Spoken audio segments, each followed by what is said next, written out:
All right, welcome back to the channel, guys. It is me, 80s from 444. So day 4 of the World Cup, guys. The World Cup continues to live, man. It continues to live, and it is the best international tournament of all time. So we have a lot of games to discuss. We have 4 games to discuss for today. So like I said, guys, if you're new out here, consider hitting that like button. Also, comment down below your thoughts on today's games. Give an overview because, like I said, guys, I wasn't able to watch all the games due to sleep schedule and everything like that. So it's problematic. But I did see the highlights though, and yeah, let's go talk about the first game. Let's start with the first game, guys, which we have is Croatia Morocco. I thought this was a good game. I thought this was a good game. Despite the game ending 0-0, I thought the game was decent. And I think you could tell from this game is that Croatia and Morocco, they just don't have that striker presence. I think what I saw today with Croatia is that they don't have anyone like Mandzukic on the team. There isn't anyone like that because I'm looking at Orsic and I'm looking at Budimir, and these players are nowhere near Mandzukic in terms of quality and clutchness. And the same for Morocco. You have Yusuf En Naziri, and Yusuf En Naziri is not that guy. And we've been seeing him with Sevilla now. He's been struggling for a long time now with Sevilla. His form has really dipped ever since last season. And we saw how good both teams were. I think both teams defensively were very solid. I think Hakimi was excellent for Morocco. He had a really good free kick right at the second half, I believe.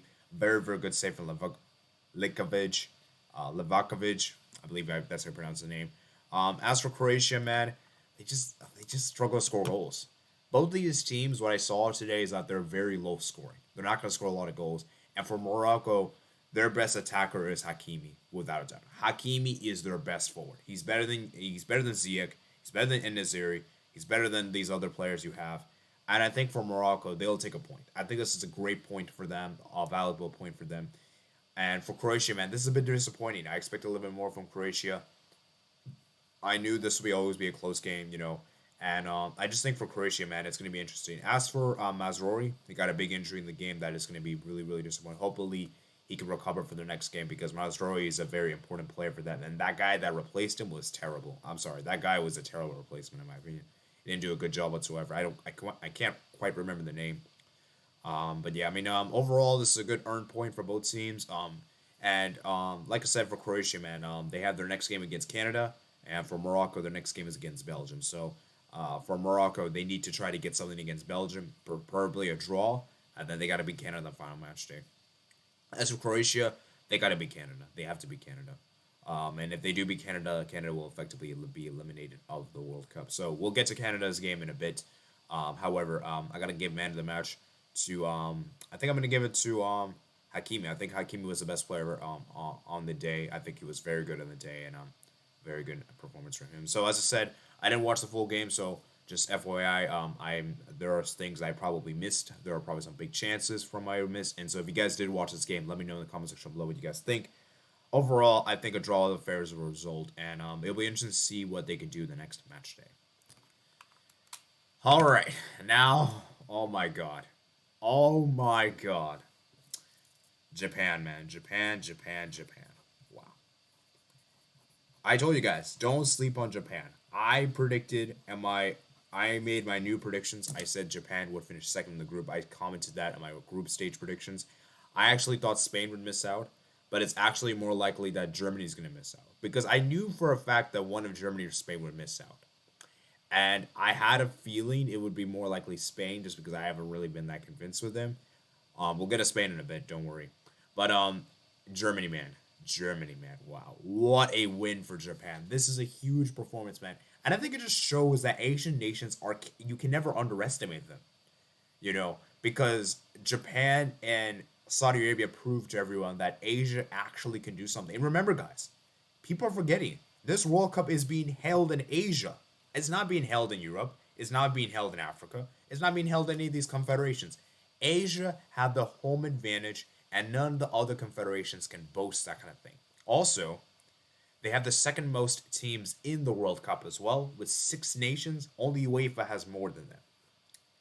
That in itself is a pretty powerful thing to say. And it's crazy, man.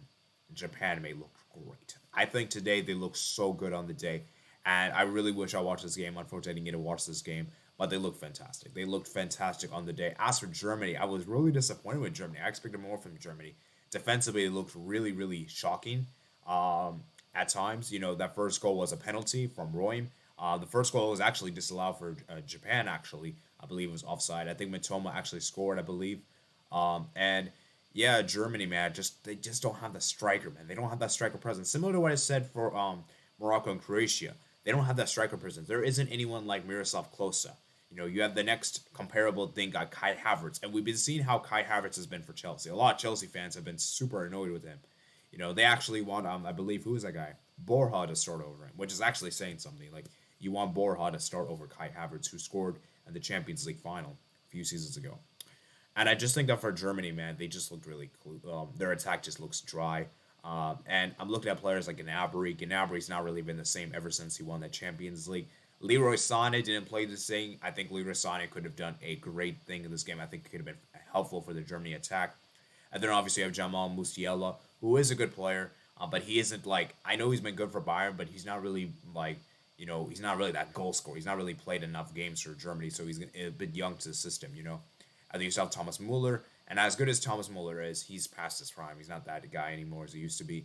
And for Germany, man, they just looked really, really lacking in attack, and their defense looked really clueless at times. Man, I have to make a lot of saves, but you have to give credit to Japan though. I think Gonda, even though he gave away a penalty, I thought he was very good in the day. I thought the goal scorers in the day were fantastic. In fact, I think both the goal scorers were actually from Bundesliga, Asano. And let me go ahead and check who the other guy was. Who the other guy for Japan was, who was the other goal scorer. I believe it was Doan as well. And this is what I said for Germany, man, is that I've not been impressed with Germany, even though they should top this group with the quality of players they have. I've just not really been impressed with them. I've not been impressed with Germany. Defensively, they look really, really shambolic at the back. You have Nicolas Sula playing as a right back, and then you have Rudiger, which I've questioned before. I don't think Rudiger is good in a back four. Then you have Schlotterbeck and Rom. And I know Rome can actually won that penalty, so credit to him, but still, and then, yeah, it's just Japan, man. They just looked really good. I think they looked really, really good on the day. Actually, it was Maeda, I think, that scored the offside goal, I believe, not Mitoma. Sorry, Mitoma came on the bench. But yeah, I mean, overall, Japan just looked really good. I think Japan looked really great, and this is a huge, huge win for them. And now Germany's in a really bad position right now, because if Germany lose their next game to Spain, they are out of the World Cup. And it's going to be back-to-back group stage exits for Germany.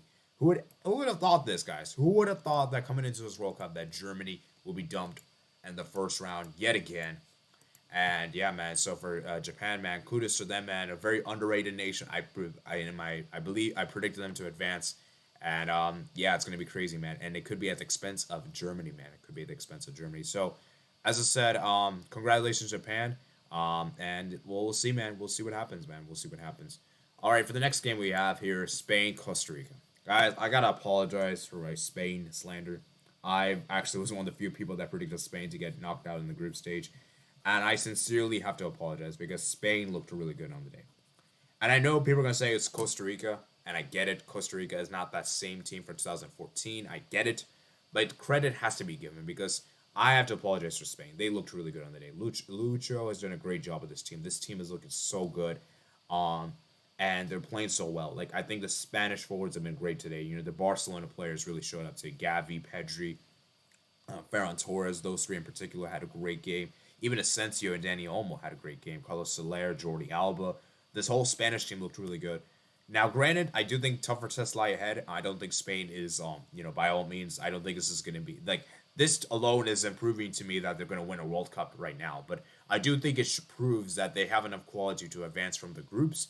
And I do think they have enough quality to get past the round of 16 team, which is likely going to be either Croatia or Belgium, more respectively, and potentially maybe Morocco and maybe even Canada as well. But for Spain in particular, man, they looked really good on the day. I apologize for my Spain thing. I'm going to apologize right now, but I was right in saying that one of Germany or Spain could get bounced, and it's looking like Germany. But anyways, getting back to this game, I think Gavi was fantastic today. Youngest World Cup goal scorer on the day. As for Costa Rica, man, they just look really bad. Costa Rica, they just looked really bad. I don't think Costa Rica were necessarily as bad. Costa Rica, I just think they were outmatched. This was a test too far for Costa Rica, and it was really hard for us to expect anything from Costa Rica. They're in this World Cup. You have to give credit to them because they qualified from a very tricky CONCACAF octagonal in which they actually had to come from. They actually struggled in beginning the qualifiers, but Spain just looked really good. Marco Asensio was looked great today. Daniel Olmo, Gavi. Spain just looked really fluid. And this tiki taka passing was really good, and so forth. So like I said, Spain scored 7-0 win. There was a lot of goal scorers in the day, and Spain just looked really good. Spain just demolished Costa Rica, gave them little no chance. Costa Rica had only 18% possession. Costa Rica didn't even muster a shot, nor a shot on target. And Costa Rica might be the worst team we have seen in the World Cup thus far. Obviously, we'll see to what tomorrow brings, but they're probably the worst team just from match day one. So for Spain, man, huge win for them. And let's see what they can do against Germany, man. Let's see if they can knock Germany out of the World Cup, because it's all up to Spain now. Spain, they have what it takes to. Do they have what it takes to beat Germany? We'll have to wait and see. We'll have to wait and see, guys. We'll have to wait and see. All right, and now for the final game, guys. Belgium, Canada. Man. Oh, man. Belgium, Canada. What a game. What a game this was. And Canada, man, must feel devastated from this game, because I actually felt really bad. And, I actually do have some connections with Canada. As you guys know, I actually was born in Canada. And so I actually do have some connections to them. Obviously, I consider myself more American than Canadian, just because I've lived in America for more of my life. But I do have some. I have a soft spot for Canada, and of course, they played really well. I think really well today, and I just think that psychologically speaking, that penalty miss from Alphonso Davies just really set the tone for the game, and he just knows that himself that if Alphonso Davies had scored that penalty, Canada most likely wins the game. Because Belgium, for me today, were very underwhelming. They looked really lethargic. I was not impressed with Belgium whatsoever, and it seemed like Belgium were just defending for their lives. It seemed like Belgium just wanted to score one goal and just park the double-decker bus. It seemed like something what Atletico Madrid would do. It seemed like what USA was trying to do, it seems, on that other day, a few days ago. And it just didn't really work. And yes, they might have won the game, but I think a lot of questions had to be asked for Belgium. And especially what Croatia and Morocco can do, given how they can't really finish, Belgium will probably top this group. But given what we saw from Japan, I wouldn't be surprised to see Japan knock Belgium out of the World Cup. I wouldn't be surprised, because I'm sorry, guys, this Belgium team for me, max is round of 16. I'm sorry, it's max round of 16. I've not been impressed with this team. This team didn't look that great on the day. And for Belgium, man of the match has to go to Courtois. Courtois, for the amount of saves he did on the day, was fantastic. I think for Canada in particular, I think Alphonso Davies was probably their best player, despite him missing a penalty. And I think Eustáquio was good. I think Jonathan David was a bit quiet on the day. I think Jonathan David should have done more. And Canada, man, had 21 shots, and it's agonizing, man. It's agonizing for Canada to lose this kind of matter. But I just think it shows, if you're looking from a positive perspective, it just shows how much Canada has improved and how they can compete against one of the best nations in the world in the FIFA rankings, Belgium. So you got to give massive credit to that. Batshuayi scoring that opening goal. I believe it was who got the assist for that goal, because that was a really good ball over the top. Let me go ahead and just double check that real quick. Let me see who got the assist there. I believe it was one of their center backs. I think their center back got the assist there. And yeah, let me see who got the assist there. It was it was Alderweireld. That was a really good pass from the a really good ball over the top, and it was a great finish. It was a great finish from Batshuayi. He's a Lukaku replacement, and I think you could see how much Belgium relies on Lukaku. I think you could see how much they rely upon Lukaku and how incredibly important he is for this team, and that without this team, they just don't score enough goals. So, as I said, I think KDB today was very underwhelming. I expected more from him, and once again, man, KDB, man.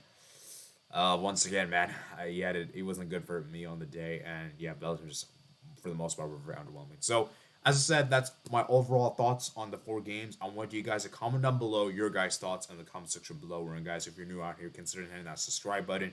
Like this video to enjoy, and remember, guys, tomorrow, guys, we'll be doing our World Cup Match Day 1 recap, and I'll have some of you guys come on there from the panel. So if you guys want to join that panel, please let me know on my DMs. Please DM me on any of my social media platforms. So thank you guys for watching this video. If you guys did enjoy it, let me know in the comments section below. Guys, if you're new out here, consider that like button below. Hit that subscribe button and comment down below your thoughts, comments section below. Guys, check out my platforms in the description below. And I'll see you guys later. Peace out.